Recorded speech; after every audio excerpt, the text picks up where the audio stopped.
আসসালামু আলাইকুম, welcome to my another mini blog. Finlay south সিটিতে আজ বিশেষ দরকার ছিল।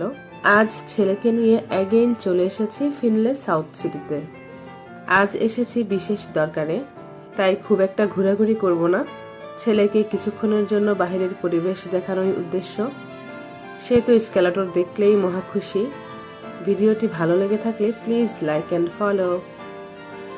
ইদানিং সে স্কেলেটরের ফ্যান হয়ে গিয়েছে, দেখলেই সে উঠতে চায়, এনজয় করে খুব। গ্রাউন্ড ফ্লোরে উইন্টার ফেস্টিভ্যাল উপলক্ষে গানের আয়োজন চলছে, সেটাই সবাই দেখছে। তো আমরা আর সেদিকে গেলাম না। বিশেষ দরকার শেষে এই যে চিটাগংয়ের নওশিন আপুর সাথে দেখা, উনি একটি শ্যুট করছিল, তাই এভাবে কথা বলছেন, কেউ আবার নেগেটিভলি নেবেন না। সে যাই হোক, বিশেষ কাজ শেষে এই যে বেরিয়ে পড়লাম। মার্কেটের পাশেই চোখ পড়ল ভেলপুরি মামার দোকানের দিকে। এটি বোধহয় আমাদের সব মেয়েদেরই দুর্বলতার জায়গা। ভেলপুরি দেখলে নিজেকে কন্ট্রোল করাই টাফ, তাই অর্ডার করে নিয়েছি। খেতেও মাশাল্লাহ ভালো ছিল। মার্কেটের পাশে দেখলাম অনেক স্টল, মালাই চা, পোড়া রুটির স্টলও দেখেছি। বাট এলাস, আমি যেহেতু দুধ চা খাই না, তাই স্কিপ করতে হয়েছে। আর সেই ঝালমুড়ি মামা ঝালমুড়ি বানাচ্ছিল।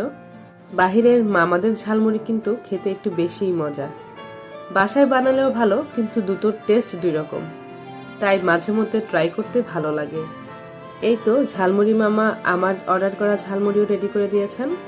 ঝাল একটু বেশিই ছিল, এত ঝাল মোটেও খেতে পারি না, টেস্ট ভালো ছিল। এই যে ফিনলে সাউথ সিটির পাশে অনেকগুলোই স্টল। বালি আর্কেডের পাশে কিন্তু এত স্টল দেখা যায় না, থাকলে ভালো হতো। হঠাৎ চোখ পড়ল ঝালমুড়ি মামার নাগা মরিচের দিকে।